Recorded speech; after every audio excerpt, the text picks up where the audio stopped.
नमस्कार। आप सभी का स्वागत है और आप देख रहे हैं अपना यूट्यूब चैनल रीमिक एडुपात। आज हम लोग बिहार बोर्ड के कक्षा 7 के अतीत से वर्तमान के पाठ 3 के महत्वपूर्ण तथ्यों को देखेंगे। तो आइए देखते हैं। और पहला प्रश्न हमारे सामने है कि किस राजवंश के शासनकाल में दिल्ली नगर का विकास व्यापार एवं वाणिज्य केंद्र के रूप में हुआ? तो वो था तोमर राजपूत वंश। अगला है 12वीं शताब्दी के मध्य में किस शासक ने अजमेर के साथ दिल्ली को भी अपने प्रशासन के केंद्र के रूप में बनाया? तो वो था आपको चौहान वंश। क्लियर है? आइए आगे देखते हैं। दिल्ली की प्रथम महिला शासक कौन थी? रजिया सुल्तान। दिल्ली सल्तनत का कार्यकाल कितना है? 1206 से लेकर 1290। अब देखते हैं इसमें दिल्ली सल्तनत की स्थापना किसने की थी? तुर्कों ने की थी। खिलजी वंश का संस्थापक कौन था? आपको जलालुद्दीन खिलजी था। क्लियर है? खिलजी वंश का कार्यकाल क्या था? 1290 से 1320 था। तुगलक वंश के संस्थापक कौन थे? गयासुद्दीन तुगलक थे। आइए आगे। तुगलक वंश का कार्यकाल क्या था? 1320 से लेके 1424। हमने अभी देखा ना, 1206 से लेके 1290, 1290 से लेके 1320 आपको खिलजी वंश था, और 1320 से 1414 14 आपको तुगलक वंश है। अब देखते हैं खिज्र खां किस वंश का संस्थापक था? ये सैयद वंश का संस्थापक था। कौन? खिज्र खां। आगे है लोधी वंश का कार्यकाल क्या रहा? 1451 से लेके 1526। यही 1526 में इब्राहिम लोधी के साथ बाबर की लड़ाई आपको हुई थी पानीपत में, जिसकी पानीपत की प्रथम लड़ाई कहते हैं। उसके बाद लोधी वंश का खात्मा हो गया। लोधी वंश का संस्थापक कौन था? बहलोल लोधी। क्लियर है? 1290 ईस्वी में खिलजी सेनानायक ने ममूलक वंश के सुल्तान कैकुबाद को दिल्ली की गद्दी से हटाकर किस राजवंश की स्थापना की? तो खिलजी वंश की। आपको ममूलक वंश किसको कहते हैं? गुलाम वंश का नाम है एक।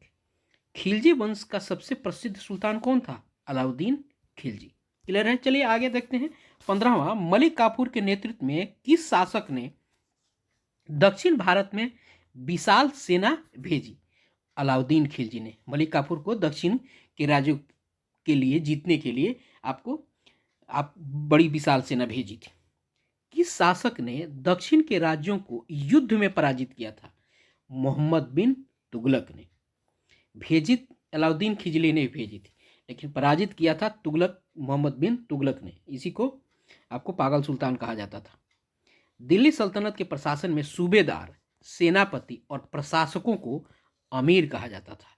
दिल्ली सल्तनत में क्या कहा जाता था? सूबेदार को, सेनापति को और प्रशासकों को अमीर, यानी अधिकारी अमीर कहे जाते थे।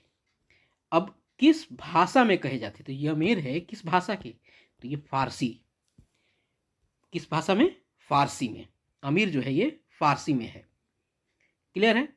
अब सल्तनत कालीन केंद्रीय प्रशासन में वित्त विभाग में प्रमुख अधिकारियों को क्या कहा जाता था? वित्त विभाग के प्रमुख अधिकारियों को वजीर कहा जाता था। क्लियर है? दिल्ली सल्तनत की हम बात कर रहे हैं।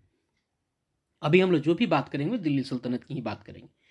दिल्ली सल्तनत में कौन सा है? गुलाम वंश है, खिलजी वंश है, अब इस आपको तुगलक वंश है, लोधी वंश है, सैयद वंश है। इन सब चीज़ों का हम यहाँ जिक्र करेंगे। आइए, तुर्क शासकों ने अपने अमीरों को, ये अमीर जो है अब जिसको, ये फारसी भाषा से है, इसको अभी बताया गया, ये अधिकारियों को कहा जाता था, को जिस इलाके में नियुक्त करता था वह इलाका क्या कहलाता था? वह कहलाता था अख्ता। और वही अख्ता व्यवस्था उसमें थी। अख्ता के अधिकारी को क्या कहते थे? मुक्ति या वली। क्लियर है? आइए देखते हैं 21वां नंबर।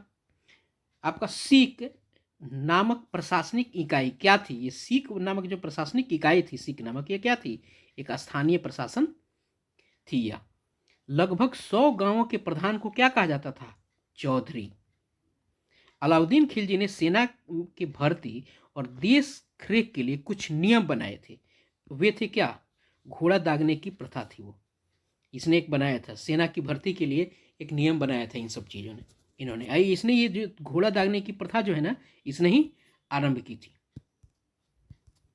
और इसको आगे बहुत सारे लोगों ने इसको अपनाया था। अब देखते हैं, बाजार मूल्य नियंत्रण की प्रथा किसके द्वारा चलाई गई थी? इसके द्वारा चलाई गई थी, अलाउद्दीन खिलजी के द्वारा। ये बहुत बड़ा प्रश्न है ये। बाजार मूल्य नियंत्रण जो था अलाउद्दीन खिलजी के द्वारा ही चलाया गया था। 1 टका, आप बताइए कितने जीतल के बराबर होता था। तो 48 जीतल के बराबर होता था। कितना? ये हम लोग दिल्ली सल्तनत के समय की बात कर रहे हैं। 1 टका आपको 48 जीतल के बराबर होता था।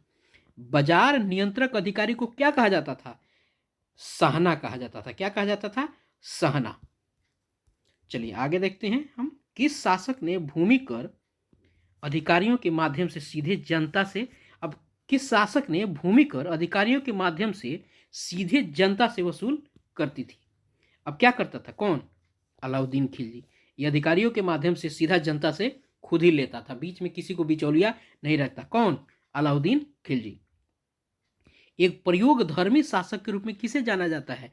मोहम्मद बिन तुगलक कहा जाता है। ये विद्वान आदमी था, लेकिन इतने सारे इसने प्रयोग किए तो इसको पागल सुल्तान कहा जाने लगा। अब देखिए, किस सुल्तान ने 1327 में देवगिरी दौलताबाद का पुराना नाम था, देवगिरी को राजधानी बनाने के लिए उसने क्या किया? उसका नाम बदलकर दौलताबाद कर दिया। वहीं ये मोहम्मद बिन तुगलक नहीं, इसने राजधानी वहाँ शिफ्ट की, फिर बीच में से फिर लौट के आया, उसमें बहुत सारे लोग मरे थे, इसीलिए इसको कहा जाता था। ये निर्णय ले लेता था लेकिन व्यवहारिक बात उस पर सोचता नहीं था। खुरासान विजय अभियान की योजना किसने बनाई थी? इसी ने बनाई थी, मोहम्मद बिन तुगलक ने, और इसके लिए वो बहुत घातक हुआ। सांकेतिक मुद्रा का प्रचलन किसने किया? मोहम्मद बिन तुगलक ने ही किया था। दीवाने अमीर को ही, बहुत ही फेमस क्वेश्चन, दीवाने अमीर को ही कृषि विभाग होता था उस समय नामक नया विभाग किसने बनाया? और 70 लाख टका की बड़ी रकम कृषि ऋण के लिए किसने दिया था?